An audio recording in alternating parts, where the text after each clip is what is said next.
Good afternoon, it's Gary Sly and the Legacy of Handmade Objects. It's Monday afternoon, December the 23rd, so Santa's coming in a couple days, or tomorrow night, I guess. Start out by apologizing for the echo in this room. The last 2 days saw all of my everything from the old shop arrive here in the new building. But even more so than it was last week, there's nowhere downstairs for me to do any filming. It's just pretty much chaos. There is a narrow little pathway to get to the bathroom in the back of the building and a little bit of a spot for me to get in the front door, and that's about it. So lots of organizing to do down there. So I've retreated upstairs into what will be our living room. And I'll do today's discussion up here. Of course, this room will be filled with things on the walls and furniture and all the rest, and it won't sound quite so tinny once we're there. But for now, just wanted to look ahead to 2025 a bit and think a little bit about some projects that I'm going to be working on, and maybe get you to start dreaming and planning about where you want to head to. Sometimes people ask me, if you own a stitching shop, do you get tired of this stuff? Do you get bored? Do you find the time when there's nothing you want to do? Really just the opposite. I think people have probably accused me through the years of opening a shop just so I'd have a place to keep all my stash. I love hearing the stories of folks who come in the shop who tell me that they can't possibly buy another kit or another pattern, and then almost as soon as they start looking through things, they find something that they can't live without and they have to buy it.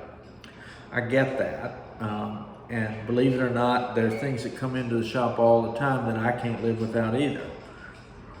So I'll show off a couple things that I'm thinking about doing some work on in the coming year, and just kind of project a little bit about what 2025 will mean for me here in the shop. I do take commission pieces. I usually only take them if they have some kind of a story associated with them, unless it's something very small and won't take very much time. I know that along through the last few months, you've seen a bit of this piece of crewel that I'm working on. It's from a kit that was made back in the late 1970s. The owner of this kit found it. It's a Columbia Minerva crewel picture kit, and it is dated 1979. The woman that sent me this, or that called and asked me to do this, is in a nursing home in Alabama, and she remembers this piece very fondly. She stitched it herself when she was a young woman. But somehow or another, in the mix of moving and ending up finding herself incapacitated, she doesn't have it anymore. But somewhere also, she found a kit. Now, I think I've mentioned it before, and I've certainly told her about it. This fiber from the 1970s has age spots on it. I'm not sure if you can see those. Probably you can a little bit there. But she and I decided together that that's part of what gives this piece its character. So most of 2025, maybe even into the year after, I'll be working on that crewel piece. I have two smaller pieces. I couldn't find them downstairs this morning. The first is one I just got. A woman came in the shop a few days before I left up there last week and said that her mother had a habit of stitching cross-stitch samplers for babies ahead of time. So let's say she had 3 daughters. She speculated that one of them at some point along the way was going to have a little boy, or that maybe her grandchildren were going to have a little boy. So she stitched a few samplers in advance. So I actually have a sampler that this grandmother began. It's for a little boy. It's mostly done, but there's no date, no weight, no name or any of that sort of stuff, because she didn't know even which baby it might end up going to. And she has now a great grandson about to be born. And this woman found this piece and she thought, what a wonderful way to pass along the love and the skill of her mother to a great-grandchild. And, you know, I call those legacy pieces. They actually have the DNA, the physical presence of that great-grandmother, who long before this child was ever even thought about, decided she wanted to make something that would be passed along to another generation. So that one won't take very long, and when I do get to working on it, I'll bring it out and show it to you. But that's a small piece. The other thing, I couldn't find it in the hustle this morning, but there's a building in New Orleans that a woman got started on. She loved it. It represented many trips that she took to New Orleans. She stopped when she got to the back stitch, which some of you can probably identify with. It doesn't need a whole lot more work, but I'm going to pull it out. Finish filling in where it needs to be, do the back stitch, and get that up, framed up and ready for her. And hopefully that'll represent some of those great times that she's had in New Orleans. New Orleans is one of my favorite cities. I often say I wouldn't live there. I'm scared of the hurricanes and the water, but I certainly do love it. Of course, another ongoing project throughout the year will be my 50 state quilt. I didn't drag that in here. I showed that to you last week when I was talking about things I was working on in 2024. So every once in a while, things come into the shop, and rather than them putting them out for sale, I squirrel them away somewhere because I know that's something I'm going to like. If you've ever been to Liberties of London and you're a stitcher, you've probably been through their needlepoint section.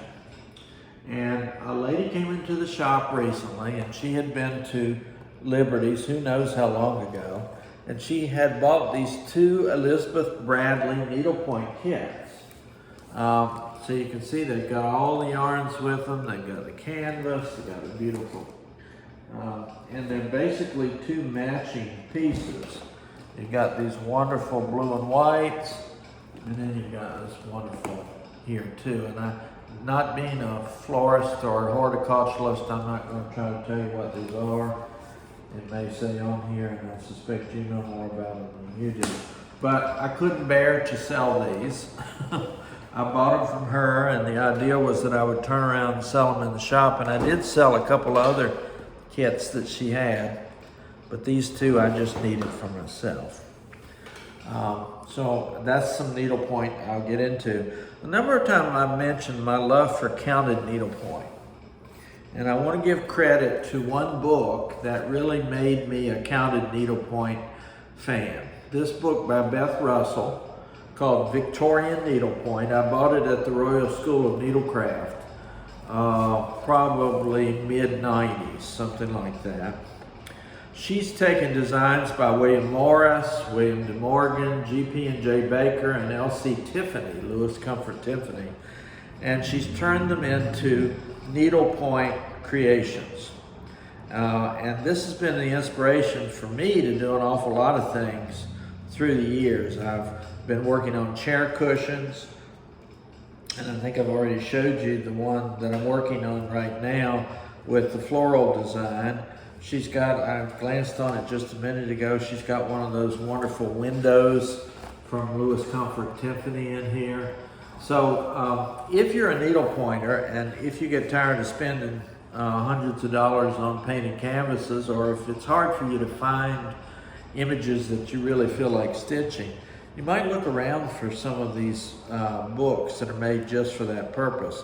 I feel pretty sure this book is probably still available somewhere. Let's see if I can find a publisher here. It was 18 pounds when I bought it. I doubt if that's going to be the case anymore. Beth Russell had a design forum in London for many years. I'm not sure about her status right now. And this was published by Anaya Publishers. First copyrighted 1989. Looks like it's had a second reprint in the early 90s. But that's just an example of some of the things you can find when you look around for ideas. I love the arts and crafts period that William Morris worked on.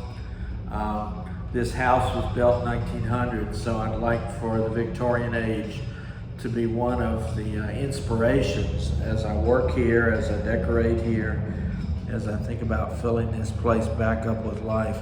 I'm grimacing a little bit because I hurt my back and all this stuff, and every time I bend over I kind of grimace a little bit, but I'm actually okay, so don't worry about it. I've also got a cross stitch project that I'm about to get started on. Hopefully can get this done by my little brother's birthday in September. He had a beloved pet named Pepper, who sadly passed away, went over the Rainbow Bridge a few months ago. My brother David and Pepper were just absolutely inseparable. And his wife contacted me and said, is there some way you could do something capturing the image of Pepper? Now, May's not a stitcher, so she suggested I put an image on a belt or something like that. But I immediately began to think about something that I could do, and I'm going to do a full coverage of Pepper's face. This design is taken from a photo, and it's of course got some background and it's got other parts of her body, but my idea is just to focus on the face and just begin in the middle of that. So I've got me a nice piece of large count Aida, and I'll use three strands and do a full count image, or excuse me, a full coverage image of Pepper in the middle of that. And hopefully that as it emerges, her beautiful little face and head will kind of emerge from that, and that'll be a wonderful tribute to Pepper and something that my brother will enjoy for his birthday in September. I don't think he watches these YouTubes. I guess I'm taking a chance there. But if you happen to know him, don't whisper it to him that I've got a surprise on the way either. My thoughts about heading into 25 are those filled with excitement. As I told you, all the furniture and all the contents of the old shop have now arrived. Also in what is soon to be my bedroom, there are bags and bags and boxes of some new stuff that I got from a shop up in Bunnell, Florida a couple weeks ago. So I've got a lot of exploration and some fun ahead as I begin to look through those.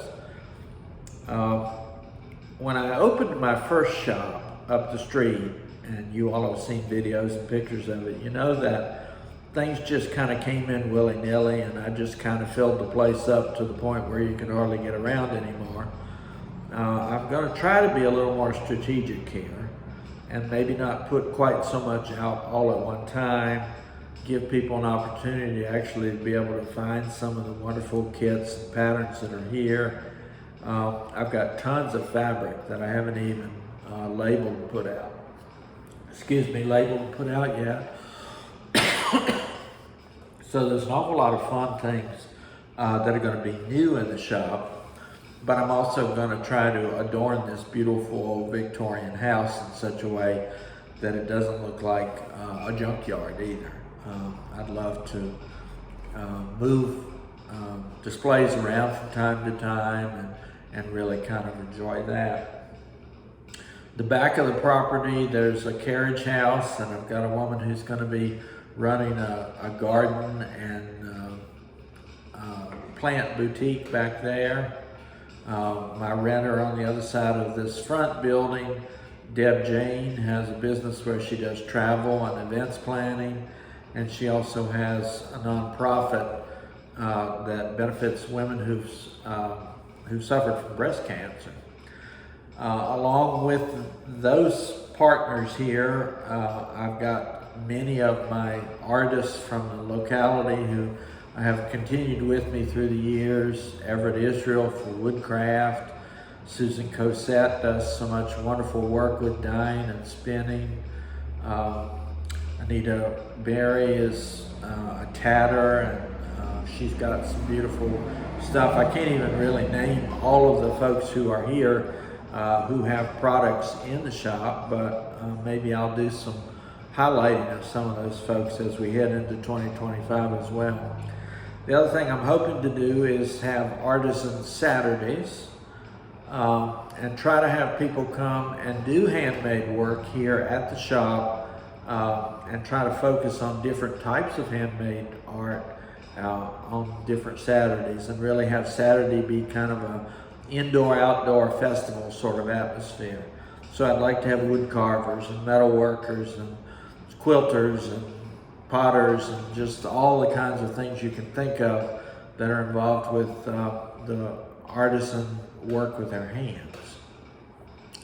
I have a beautiful backyard area that's going to be nice for little festivals, art shows, maybe some receptions and things like that.